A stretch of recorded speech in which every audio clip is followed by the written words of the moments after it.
Siapa yang menyangka Hanura mendapat nomor urut 10 sama dengan nomor punggung Messi, ya kan? Dan ada kesamaan antara Pak Osman Sabta dengan Lionel Messi. Serius. Pak Osman Sabta dan Lionel Messi itu sama-sama bukan Pak Jokowi.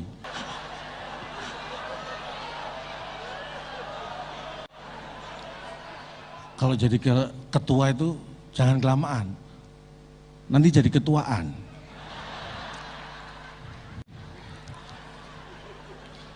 Dan saya juga menggarisbawahi yang disampaikan Bapak Presiden. Kalau nanti ulang tahun ke-17 ngundang saya, itu menunjukkan bahwa Hanura itu konsisten. Kita akan lihat sekonsisten apakah Hanura.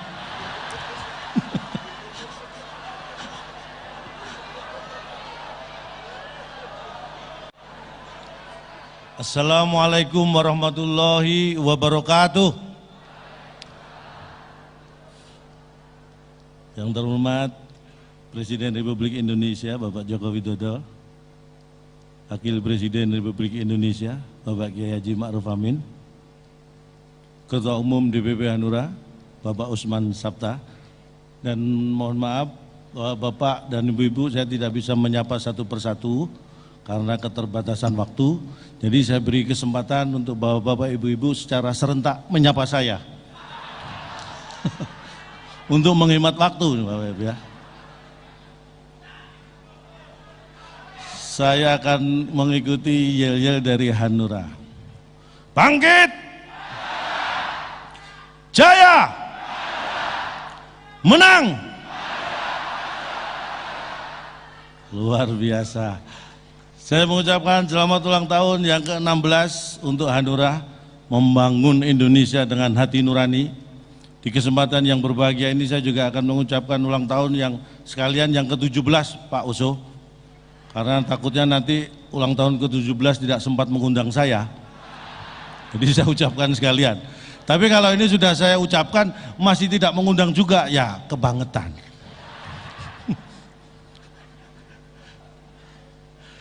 Bangga sekali saya bisa hadir di sini, dan tadi disampaikan oleh Pak Jokowi, ini baru terjadi ulang tahun partai dihadiri Presiden dan Wakil Presiden. Hanura. Kalau acara-acara biasanya Presiden, Wakil Presiden hadir bersamaan dalam bentuk foto. Di setiap acara pasti ada foto beliau. Tapi ini beliau secara fisik hadir, ini luar biasa. Tepuk tangan sekali lagi buat Hanura. Dan yang jelas, beberapa bulan terakhir saya ketemu dengan Bapak Presiden di 2 ulang tahun partai, Pak ya. Dan berdasarkan data sementara dari KPU, berarti tahun depan kita punya kesempatan bertemu 17 kali Pak Jokowi. Itu pun dengan catatan Bapak berkenan hadir di ulang tahun partai. Karena berdasarkan pengalaman kan ada yang nggak hadir beliau kan.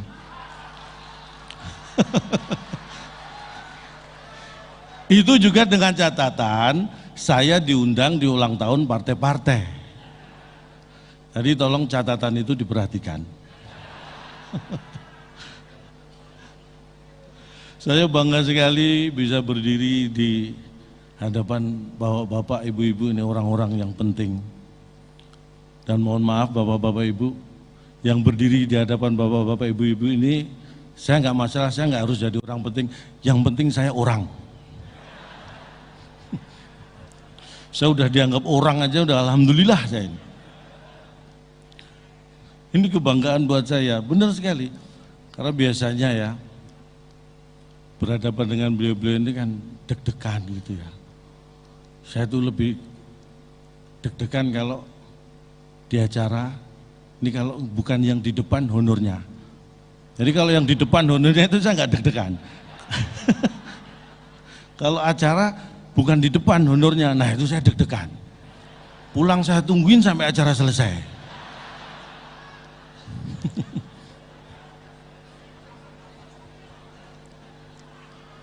Tapi ini hanya bercanda, saya bercanda karena saya seperti disampaikan, Pak Jokowi orang partai itu orang pintar. Jadi tahu betul mana yang benar, mana yang tidak benar. Jangan sedikit-sedikit seperti tadi beliau sampaikan menyalahkan istana, menyalahkan presiden. Saya memahami, setelah reformasi Pak, banyak partai berdiri. Setelah saya amati, kenapa banyak partai berdiri? Karena banyak anggota partai atau kader partai yang tidak kebagian tempat duduk. Sehingga berdirilah partai-partai baru. Prinsipnya sama. Coba kalau kebagian tempat duduk mungkin nggak akan ada partai baru. Karena nggak kebagian tempat duduk, lahirlah partai baru. Tapi tidak masalah karena itu memang demokrasi seperti itu. Tapi yang terpenting adalah mendirikan partai itu untuk memikirkan rakyat. Itu yang terpenting.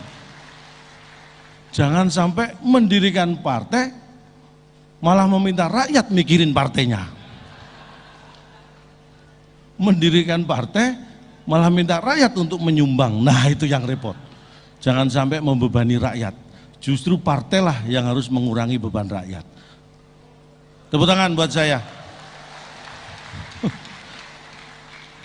Ini kebanggaan yang luar biasa. Karena ini tidak main-main ya. Saya kira saya banyak ditanya Pak di luar sana, calon dong apa nggak pernah ditawari partai gitu. Ini baru saya buka di sini Pak. Di tempat lain udah sering, di sini baru ini. Banyak partai yang telepon saya. Partai-partai itu ada yang nawarin jadi kader. Telepon saya ditawari jadi caleg. Telepon saya jadi wali kota, wakil wali kota, jadi bupati. Saya tunggu follow up. Akhirnya saya telepon balik. Ini jadi enggak?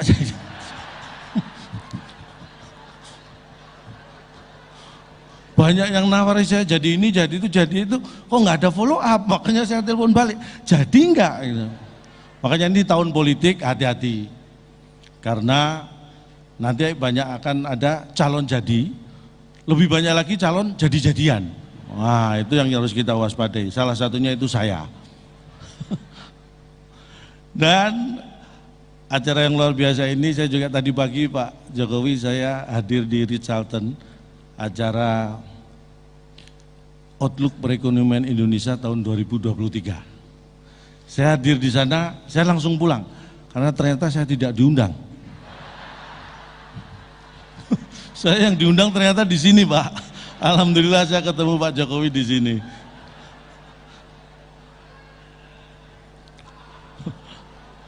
Saya baru sadar setelah hadir, oh ternyata saya nggak diundang. Daripada nunggu saya diusir, mending saya pamit duluan gitu kan. Tapi makanya saya gitu, tahun 2013-2015 Indonesia itu masuk di top 5 fragile, artinya 5 negara yang rentan terpuruk ekonominya karena resesi. Itu tahun 2013-2015. Tapi sekarang kita menjadi kekuatan ekonomi yang luar biasa di dunia ini. Itu saya ikuti betul, karena saya sering mengajak diskusi ekonom-ekonom di Indonesia Pak. Prof. Renat, sering saya ajak diskusi. Beliau nggak pernah mau sih.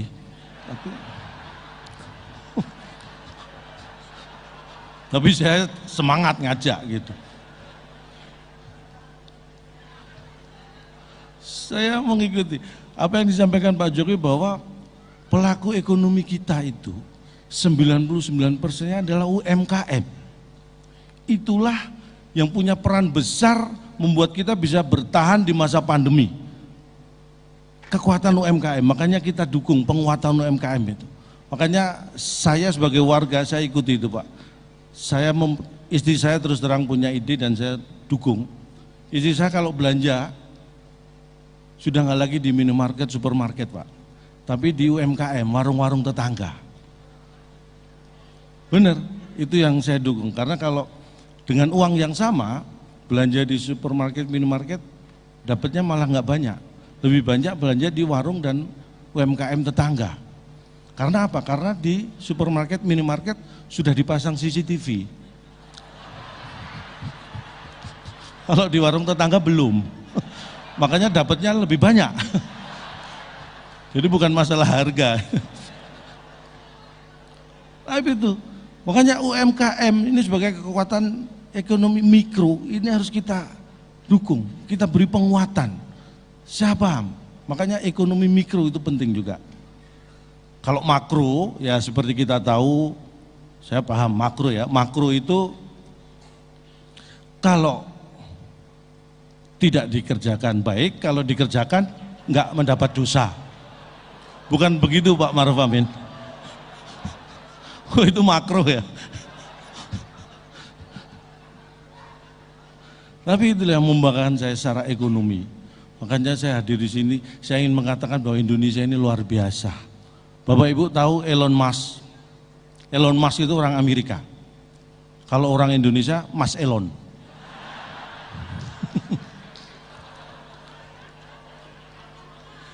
Elon Musk itu mengeluarkan triliunan, mungkin ratusan triliun bisa itu keluar, bahkan mungkin ribuan triliun untuk menguasai Mars.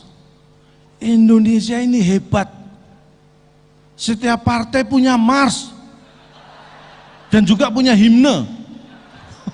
Elon Musk puluhan triliun Pak Jokowi dikeluarkan untuk menguasai Mars. Indonesia itu semua partai punya Mars. Contohnya nih Mars Hanura, Mars Hanura dan Mars Hanura. Kalau partai lain ingin saya sebutkan Marsnya, masih punya kesempatan ngundang saya saat ulang tahun ya. Indonesia luar biasa. Amerika tahun 69 punya seseorang astronot namanya Neil Armstrong, mendarat di bulan. Seluruh dunia diberitahu, Amerika itu lebay. Satu orang mendarat di bulan, seluruh dunia dikabari. Ibu saya, mulai saya kecil, itu kalau sore sudah pakai kerudung rapi, saya tanya, Bu mau kemana? Mau nuju bulan. Ibu saya nuju bulan nggak pernah pengumuman kemana-mana. Hebatnya lagi, ibu saya itu nuju bulan berangkat habis asar, sebelum maghrib sudah pulang. Amerika baru satu orang nuju bulan sudah pamer, lebay. Sekarang mereka melakukan penelitian bagaimana manusia bisa bertahan hidup di bulan. Masih belum nemu caranya. Ibu saya mengajari pada saya, orang Indonesia juga pasti, bukan hanya bagaimana bertahan hidup di bulan, tapi bagaimana bisa bertahan hidup dari bulan ke bulan. Bulan Januari ke Februari berpuluh-puluh tahun. Itulah Indonesia, luar biasa Indonesia.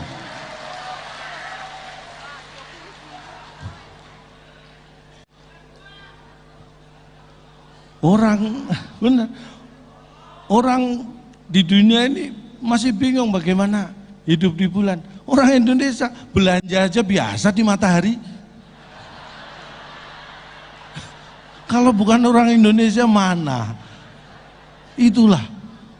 Makanya saya itu bangga menjadi orang Indonesia. Luar biasa Indonesia ini. Dan seperti yang disampaikan Ketua Umum DPP Hanura, Pak Oso, saya mengikuti banget ya, bahwa ingat kader-kader Hanura, jangan sampai mengkhianati bangsa ini. Betul Pak ya? Pancasila itu sudah final untuk Hanura. Makanya jangan sampai ada kader yang mengkhianati bangsa ini. Makanya mekanisme partai kalau saya lihat ada DPC, ada DPD, ada DPP. Makanya jangan mengkhianati bangsa ini. Kader cukup sampai DPP. Jangan sampai ada kader DPO. Ingat itu. Itu berarti mengkhianati bangsa.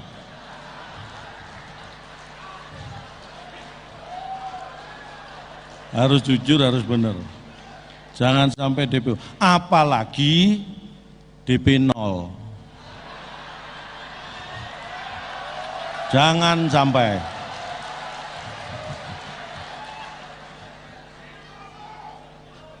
Bagaimana saya melihat Piala Dunia baru selesai tahun 2002 di Qatar. Saya melihat ada banyak persamaan antara Hanura dan sang juara dunia Argentina. Ya kan? Hanura punya Messi dengan nomor punggung 10. Hanura peserta pemilu dengan nomor urut 10. Ada kesamaan. Ada kesamaan.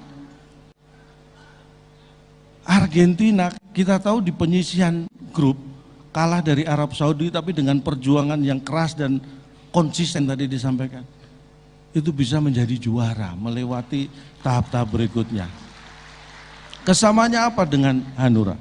Nah ini, Argentina berjuang tidak kenal putus asa.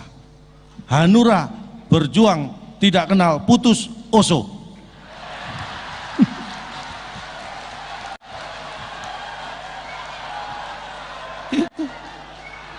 Itu kesamaan yang tidak kebetulan. Siapa yang menyangka Hanura mendapat nomor urut 10 sama dengan nomor punggung Messi, ya kan? Dan ada kesamaan antara Pak Osman Sabta dengan Lionel Messi. Serius. Pak Osman Sabta dan Lionel Messi itu sama-sama bukan Pak Jokowi. Itu kesamaan yang luar biasa. Waktu saya terbatas sekali, mohon maaf. Tapi itu yang ingin saya sampaikan, karena tadi Pak Oso juga menyampaikan bahwa yang terpenting bahwa beliau siap, bahwa kepemimpinan di Partai Hanura ini beliau siap untuk memberikan kepada kader-kader generasi muda dan milenial. Luar biasa. Tapi benar Pak Osman Sabta, kalau jadi ketua itu jangan kelamaan, nanti jadi ketuaan.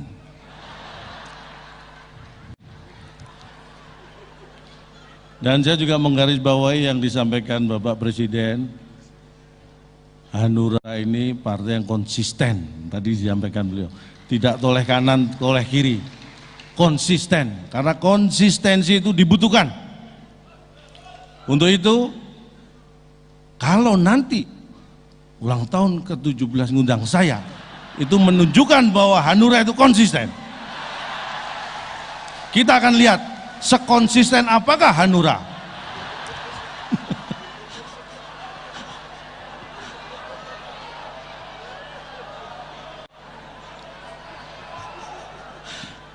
Mungkin hanya ini yang bisa saya sampaikan, tapi yang tidak bosan-bosan saya selalu mengingatkan, seperti yang disampaikan beliau, selalu mewanti-wanti, jangan sampai salah memilih dan mendeklarasikan capres. Jangan sampai salah. Takutnya capres yang kita deklarasikan ternyata cuma caper, alias orang yang cuma cari perhatian. Jadi hati-hati dengan itu, dan saya yakin Hanura akan tetap membangun Indonesia dengan hati nurani. Terima kasih. Wassalamualaikum warahmatullahi wabarakatuh.